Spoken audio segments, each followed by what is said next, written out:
This channel does not promote any violent, harmful, or illegal activities. All content provided by this channel is meant for an educational purpose only.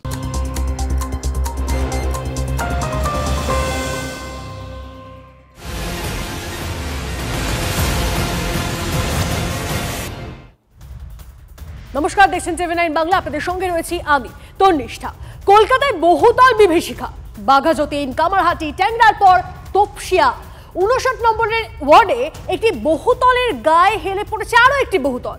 হেলে পড়া বহুতল ঘিরে স্বাভাবিকভাবেই তীব্র আতঙ্ক তৈরি হয়েছে। তাসের ঘরের মতো বারবার হেলে পড়ছে বাড়ি। গোড়াতেই কি গলদ? নজরদারির অভাবে অভিযোগ, পুরসভা কি দায় এড়াতে পারে?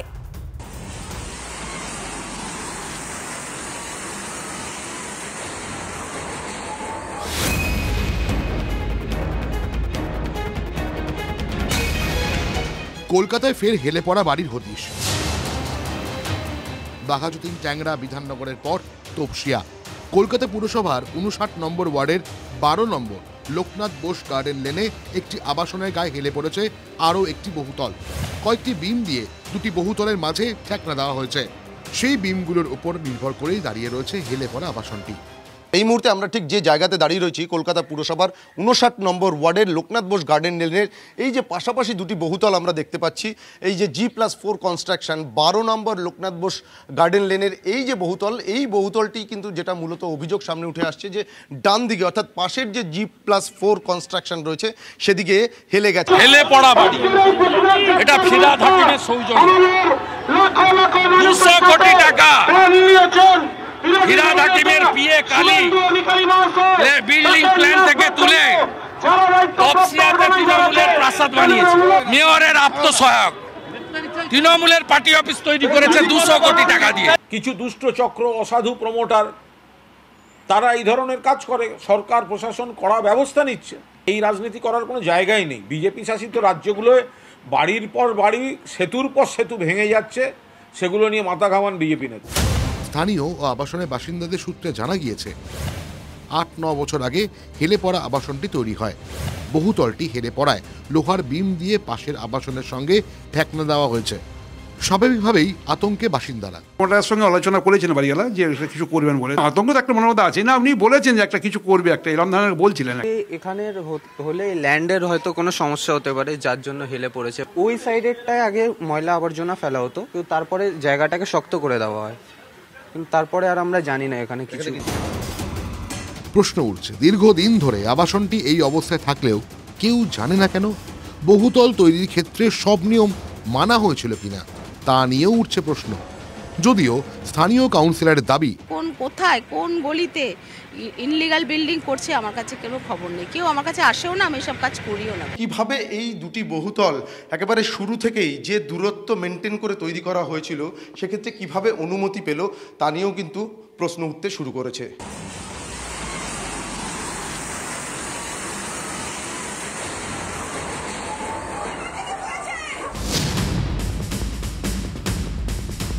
গত সপ্তাহে কলকাতা পুরসভার 99 নম্বর ওয়ার্ডে বাঘাযতীন চত্বরে বিদ্যাসাগর কলোনির একটি আবাসন হেলে পড়ে।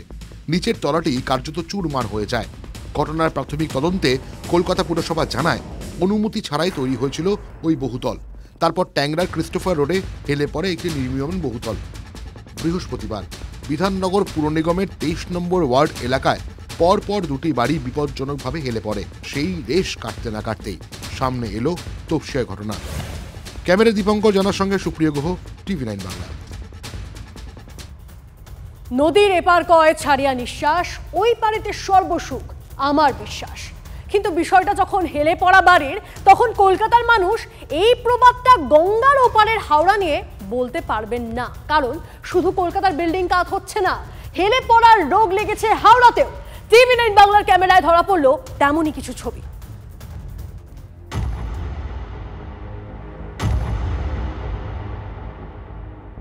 হাওড়া পুরসভার 18 নম্বর ওয়ার্ড, পাশাপাশি তৈরি হয়েছিল দুটো বহুতল, মাঝে সামান্য ফাঁকও ছিল। কিন্তু যত দিন যাচ্ছে ছাদের দিকে মিশে যাচ্ছে দুটি বহুতল, সোজা কথায় হেলে যাচ্ছে। আর আতঙ্কে ঘুম ছুটেছে সাধারণ মানুষের। অবভিয়াসলি আতঙ্কিত, আমি ফ্যামিলি নিয়ে থাকি, আমার বাচ্চা রয়েছে, ফ্যামিলি রয়েছে, আতঙ্কিত। কাল রাত্রির থেকে আমরা ঘুমোতে পারছি না এই ঘটনার পর থেকে, এবং খুবই ভয়তে রয়েছি যে যখন তখন কিছু একটা হয়ে যেত। অভিযোগ পুকুর বুঝিয়ে তৈরি হয়েছে বহুতল, যদিও প্রমোটারকে ফোন করতেই দিলেন এক অদ্ভুত যুক্তি। आपको लग रहा है ऐसा है, जबकि ऐसा है नहीं। एक्चुअली ये प्लान होने वाला था कि हम लोग दोनों मतलब ज्वाइन करेंगे, दोनों का छत्ता मतलब जो है ज्वाइन करने का था। अच्छा। हम लोग फिर अनफॉर्चुनेटली फिर नहीं कराने पाए, बोले कि नहीं इसको ऐसे ही छोड़ देते हैं। तो यही कारण है, मेन कारण ये है। চোখের ভুল, প্ল্যান করে তৈরি কাঁধ বিল্ডিং। প্রমোটারের হাড়ি অবশ্য হাটেই ভাঙলেন ফ্ল্যাটের বাসিন্দারা। এটা আমার তো যুক্তিসঙ্গত বলে একদম মনে হয় না, কারণ এরকম কোনো প্ল্যান যে মানে করেছিলেন তিনি সেটাও আমাদেরকে জানাননি। G+2 পর্যন্তই হবার অ্যাকচুয়ালি কথা ছিল। উনি বললেন আমাদের সব জায়গায় টাকা খাওয়ানো আছে, আমাদের পারমিশন করানো আছে, সেই জন্য আমরা তুলছি। এখন সবার টনক নড়ছে, তাই পুরসভা ও পুলিশ এসে পর্যবেক্ষণ করছে। এতদিন কোথায় ছিলেন সেই প্রশ্নের উত্তর যদিও সহজে মেলে না। 18 নম্বর ওয়ার্ডের পাশাপাশি TV9 বাংলা পৌঁছে গিয়েছিল হাওড়া পুরসভার 45 নম্বর ওয়ার্ডেও। সেখানেও আবার আর এক কাণ্ড, হেলে যাওয়া বাড়ির কুকীর্তি ঢাকতে পাশের বিল্ডিংকে ঢাল করা হয়েছে। এই বাড়িটা হচ্ছে হেলানো বাড়ি, যে বাড়িটা আপনাদের নিচ থেকে দেখাচ্ছিলাম হেলে রয়েছে। কোথায় হেলে রয়েছে? এই নির্মীয়মান বাড়িটার সঙ্গে। এই জায়গাটাতে না, এই জায়গাটাকে জয়েন করে দেওয়া হয়েছে, ঠিক এই জায়গাটাতে জয়েন করে দেওয়া হয়েছে। কেন? যাতে এই বাড়িটাকে সাপোর্ট দেওয়া যায়।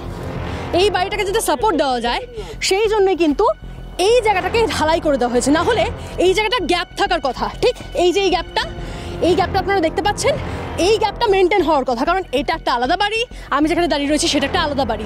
আমার তো সামনেই হলো এইরকম জয়েন্ট আপনাদের সামনেই করা হয়েছে। যখন হলো তখন আমরা যখন বুঝলাম কি এটা জয়েন কেন করছে, হ্যাঁ আমরা বললাম তো এরকম তো আমরা কোনোদিন দেখি না, এরকম জয়েন করতে, এটা তো নতুন আমরা এরকম দেখি, হেলে গেছে বলে জয়েন করে দিচ্ছে। গঙ্গার এপার হোক আর ওপার, রোজই একের পর এক হেলে যাওয়া বাড়ির ছবি সামনে আসছে, আর হেলে যাওয়া বাড়ি হয়ে উঠেছে বর্তমান বঙ্গ রাজনীতির হট টপিক। একটা বাড়ি করতে গেলে কাউন্সিলরকে যদি 50 লক্ষ টাকা দিতে হয়, তারপর পুলিশ আছে, তারপর কর্পোরেশনের বিভিন্ন ডিপার্টমেন্ট আছে, এই সব দেওয়ার পরে আপনি ওই জুতোর বাক্স দিয়েই বাড়ি বানাবেন, ইট বালি সিমেন্ট দিয়ে আর বাড়ি বানানো হবে না। এই সমস্ত বিপদের দায় কর্তৃপক্ষের, তারা বেআইনি নির্মাণে ক্রমশ প্রশ্রয় দিয়েছে, আর তার সঙ্গে কাটমানি বেশি, মানে বাড়ি ক্রমশ বেআইনি হচ্ছে আর হেলানো বাড়ি হচ্ছে। ধারালো সরকার, হেলানো বাড়ি, বাংলায় এটাই বোধহয় ভবিতব্য। কিছু দুষ্ট চক্র, অসাধু প্রমোটার, তারা এই ধরনের কাজ করে, সরকার প্রশাসন কড়া ব্যবস্থা নিচ্ছে, ফলে এগুলো নিয়ে এই রাজনীতি করার কোনো জায়গাই নেই। রাজনীতি ছুটে চলেছে, কিন্তু তার সঙ্গে পাল্লা দিয়ে ছুটতে পারছেন না হেলে যাওয়া বাড়ির মানুষগুলো। আতঙ্কে দিন গুনছেন তারা, একটু একটু করে ক্ষয়ে যেতে দেখছেন স্বপ্নের আস্থানা। ক্যামেরায় সুদীপ গুছাইতের সঙ্গে তন্নিষ্ঠা মজুমদার ও সুব্রত বন্দ্যোপাধ্যায়ের রিপোর্ট, TV9 বাংলা।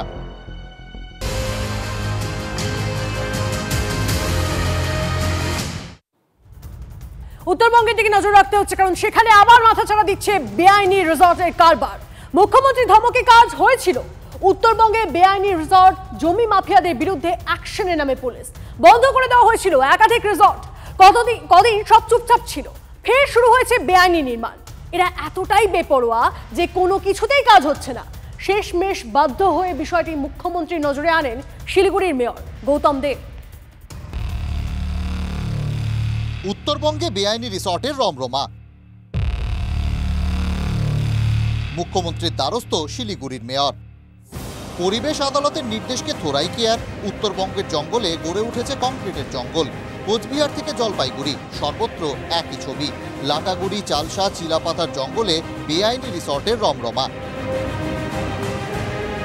পরিস্থিতি এমন জায়গায় দাঁড়িয়েছে, বিষয়টি প্রশাসনিক সভায় মুখ্যমন্ত্রীর নজরে আনতে বাধ্য হন শিলিগুড়ির মেয়র।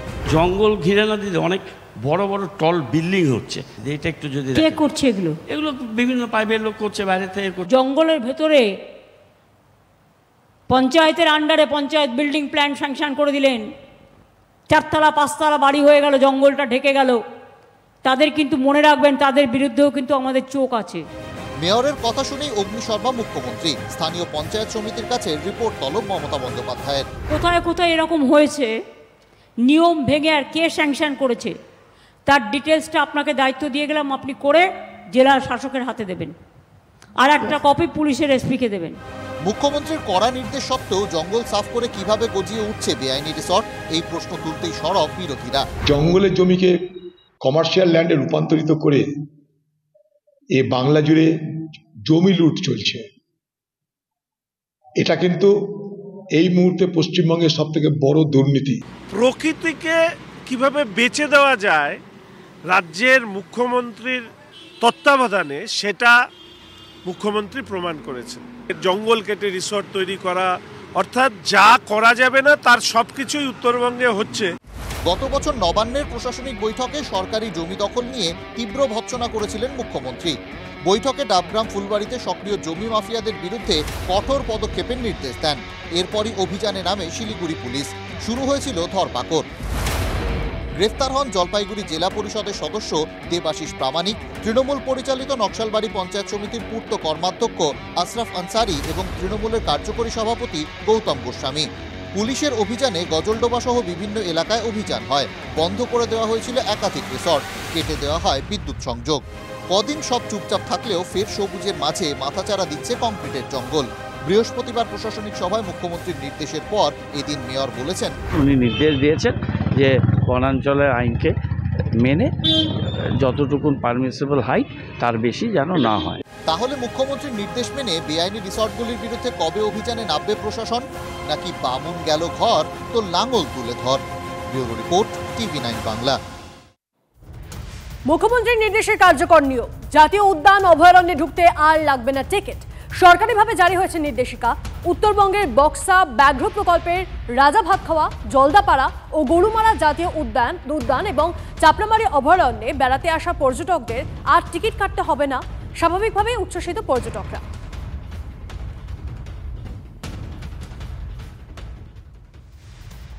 পরে খবরে আসি, তৃণমূল নেতার কর্মসূচি, কিন্তু মমতা বন্দ্যোপাধ্যায়ের কোনো চোখে পড়ছে না। ব্যানার পোস্টারে অনুপ্রেরণা শব্দটির ব্যবহারও নেই। কোথায়, কেন? সেবাশ্রয় তৃণমূলের সাধারণ সম্পাদক অভিষেক বন্দ্যোপাধ্যায়ের সামাজিক উদ্যোগ, আর সেই উদ্যোগ নিয়ে আলোচনা শুরু হয়ে গিয়েছে। শুক্রবার 24শে জানুয়ারি বিকেল 5টা অল ইন্ডিয়া তৃণমূল কংগ্রেসের এক্স হ্যান্ডেল পেজে গেলে কি দেখতে পেতেন? রাজ্য সরকারের কন্যাশ্রী প্রকল্পের প্রচার, সেখানে শুধুই মমতা বন্দ্যোপাধ্যায়। তারপরের কয়েকটি পোস্টে অভিষেক বন্দ্যোপাধ্যায়ের সেবাশ্রয়, সেখানে মমতা বন্দ্যোপাধ্যায়ের কোনো ছবি বা উল্লেখ নেই। 9 বছরের আলতাফ হোসেন ঘরামির কনজেনিটাল কার্ডিয়াক অ্যানোমালি হয়েছে। জীবনদায়ী অস্ত্রোপচারের পর আলতাফের সঙ্গে গিয়ে দেখা করেছেন সাংসদ অভিষেক বন্দ্যোপাধ্যায়। সেই ভিডিও শেয়ার করেছে তৃণমূল কংগ্রেস। অভিষেক নিজেও তাঁর সোশ্যাল মিডিয়া হ্যান্ডেলে নিয়মিত সেবাশ্রয়ের ভিডিও শেয়ার করে চলেছেন। অভিষেক বন্দ্যোপাধ্যায় তৃণমূল কংগ্রেসের অঘোষিত 2 নম্বর ব্যক্তিত্ব। তার কর্মসূচির প্রচার তো গুরুত্ব দিয়েই হবে, কিন্তু তার কর্মসূচি কি রাজ্য সরকার পরিচালিত স্বাস্থ্য ব্যবস্থাকেও প্রশ্নের মুখে ফেলে দিচ্ছে না? ব্যক্তিগত উদ্যোগে একটা করেছে, এর সাথে সরকারের তো কোনো সম্পর্ক নেই। সরকার তার নিজের মতো পরিষেবা দেবে। অভিষেক তার নিজের প্রচেষ্টায় একটা চেষ্টা করেছেন এবং চেষ্টা করে ভালো প্রচেষ্টা, তাকে আমি ধন্যবাদ জানাই। কিন্তু সরকারি প্রচেষ্টার বাদ দিয়ে এই ধরনের প্রচেষ্টায় সেইভাবে চিকিৎসা আসতে পারবে বা চিকিৎসার পরিবর্তন হতে পারবে বলে আমি বিশ্বাস করি না। সরকারি চিকিৎসা সরকারকেই দায়িত্ব নিয়ে করতে হবে। কোনো ব্যক্তিগত মানুষ সরকারি চিকিৎসার দায়িত্ব নিয়ে করবেন, এটা কতটা সম্ভব হবে এটা আমার পক্ষে বলা খুব মুশকিল। বিরোধী দল বিজেপিও কি তেমনটাই মনে করে? নিশ্চয়ই নয়। তারা তো চাইবে সেবাশ্রয় নামক সাগর মন্থনটা চলুক।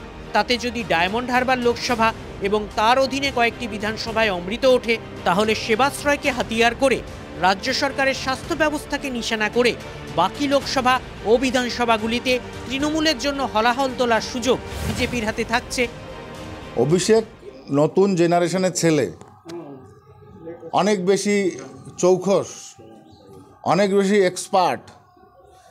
আমি মনে করি যে যারা বুড়ো ঘোড়া তাদের রেস্ট নেওয়া উচিত।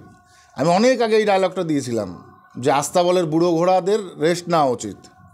2019 সালে এই ডায়লগটা আমি দিয়েছিলাম, সেটা আবারও বলছি। যাদের দ্বারা সরকার চলছে না, যাদের দ্বারা কিছু চলছে না, তাদের রেখে লাভ কি আছে? নতুন জেনারেশনকে আগে বাড়িয়ে দিতে হবে। নবজোয়ার যাত্রার সময় এই শান্তনু ঠাকুরই অভিষেককে ঠাকুরবাড়ির মূল মন্দিরে ঢুকতে দেননি। এখন মতুয়া মহাসংঘের সেই সংঘাধিপতি অভিষেককে চৌখস বলছেন। কেন? অভিষেক কি আর তাঁদের প্রতিদ্বন্দ্বী নন? সেবাশ্রয় করে অভিষেক কি আরো বড় কারোর প্রতিদ্বন্দ্বী হয়ে উঠছেন? Bureau report, TV9 Bangla. Indira Gandhi জরুরি অবস্থায় এত বাড়াবাড়ি করেননি যতটা মোদী সরকার করছে। অলিখিত জরুরি অবস্থা চলছে, ক্ষোভ উগরে দিলেন কল্যাণ বন্দ্যোপাধ্যায়।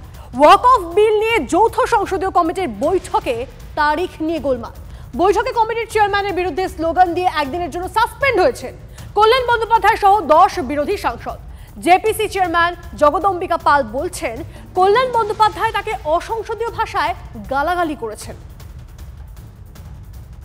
बीजेपी चेयरमैन और मेंबरরা আমাদেরকে डोमेस्टिक हैंड बोले भावছি। कल्याण बनर्जी ने हमको आज मतलब अनपार्लियामेंट्री वर्ड्स यूज किया, गालियां दी, जिस तरह के आरोप लगाए, मुझे लगता है सोच समझ करके मैं उनसे गुजारिश करता रहा, निवेदन करता रहा कि कम से कम जिनको हमने बुलाया उनको सुन लेने दीजिए, उसके बाद डिस्कस कर लेंगे। जब मैं बोलने के लिए माइक लिया तब तक अपोजिशन ने मेरी आवाज को दबाने का प्रयास किया और आज भी जिस तरह से बदतमीजी की यही कहीं से भी एक्सेप्टेबल नहीं। ওয়াক অফ সংশোধনী বিল নিয়ে যৌথ সংসদীয় কমিটির বৈঠক আর গোলমাল, দুটি বিষয় যেন সমার্থক হয়ে গিয়েছে। অক্টোবরে এমনই এক বৈঠকে বিজেপির অভিজিৎ গঙ্গোপাধ্যায়ের সঙ্গে গোলমালে জড়িয়েছিলেন তৃণমূলের কল্যাণ বন্দ্যোপাধ্যায়। কাঁচ ভেঙে, হাত কেটে রক্তারক্তি পর্যন্ত হয়েছিল। বছর ঘুরলেও জেপিসি আর ঝগড়ার পরম্পরায় বদল এলো না।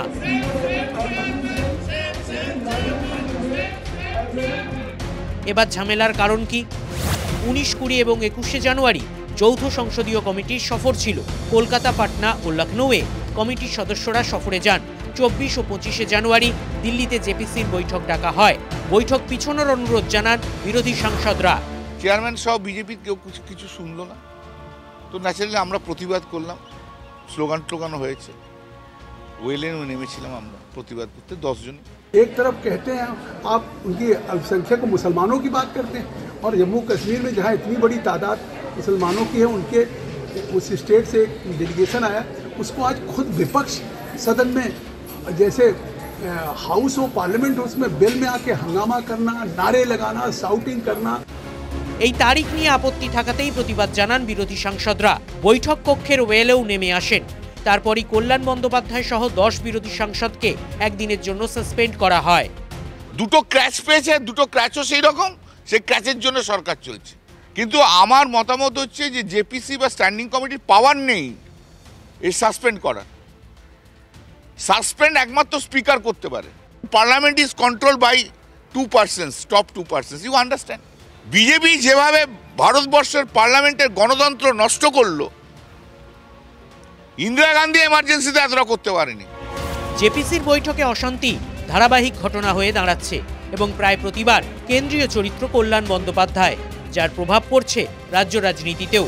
ভারতবর্ষে প্রথম একটা জেপিসি হচ্ছে যে জেপিসির বিরোধিতা করে 5 কোটি দরখাস্ত জমা পড়েছে। তাহলে প্রকৃত বিরোধীদের সংখ্যা কত হিসাব করে নিন।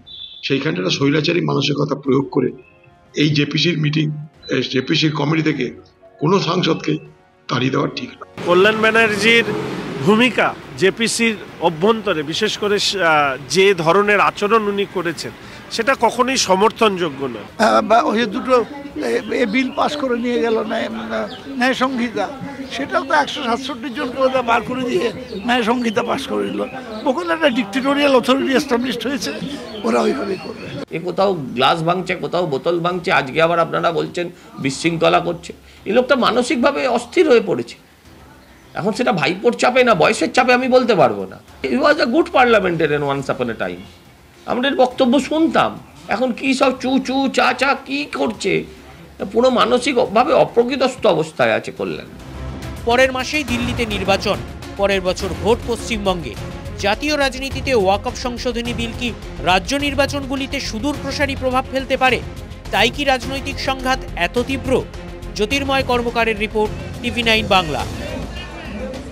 গ্রামের অদূরে জঙ্গলের রাস্তায় পায়ের ছাপ মিলছিল, তাতেই আতঙ্ক ছড়িয়েছিল বাঁকুড়ার রানীবাঁধ ব্লকের বাগডুবি গ্রামে। সন্ধ্যায় গ্রামের কাছে বাঘের দেখা মেলার খবর ছড়িয়ে পড়তেই সেই আতঙ্কই বেড়ে গেল বহুগুণ। স্থানীয়দের দাবি, তারা গ্রামের অদূরে বাঘ দেখেছেন। গ্রামবাসীদের অভিযোগ, গ্রামে বাঘের আতঙ্ক থাকলেও বন দপ্তরের পক্ষ থেকে কোনো রকম সতর্কতামূলক প্রচার করা হয়নি। বাঘ দেখতে পাওয়ার খবর ছড়িয়ে পড়তেই সন্ধ্যে থেকে লাঠিসোঁটা হাতে গ্রাম পাহারা এলাকাবাসী।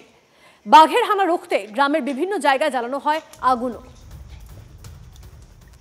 ওনারা বাথরুম করতে ছিল, মানে পেচ্ছাপ করতে ছিল, তখনই দেখতে পাই বাঘটাকে। তখন আমরা সকাল থেকে তো আতঙ্কিত ছিল গ্রামের মানুষগুলো।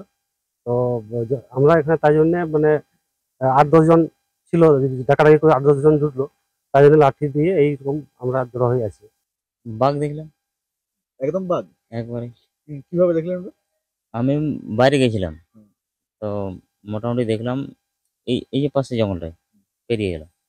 ডরাকাটা গায়ে ছিল, ডরাকাটার রং বাছুর থেকে একটু বড় হবে, অনেক বড় ছিল জিনিসটা। কোথায় দেখলেন? এই আমাদের সামনে রাস্তাটা পারাপার করলো। এদিকে জঙ্গলমহলে সেখানেও বাঘের আতঙ্ক। বেলপাহাড়ির বাগডোবা গ্রামে মিলল বাঘের পায়ের ছাপ। ঝাড়গ্রামের কাকড়াঝোড় এলাকায় ট্র্যাপ ক্যামেরায় ধরা পড়ে বাঘের ছবি।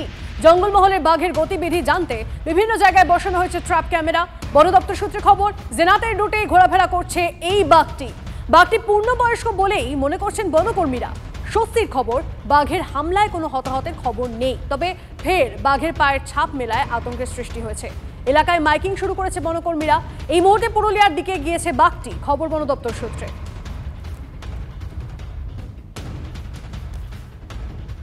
বাঘ আসছে বলে তো আমরা ভয়ে দেখছো তো, গরু ছাগল নিয়ে আমরা এরকম ঘরেই বাঁধা আছে, গোগা আছে কত।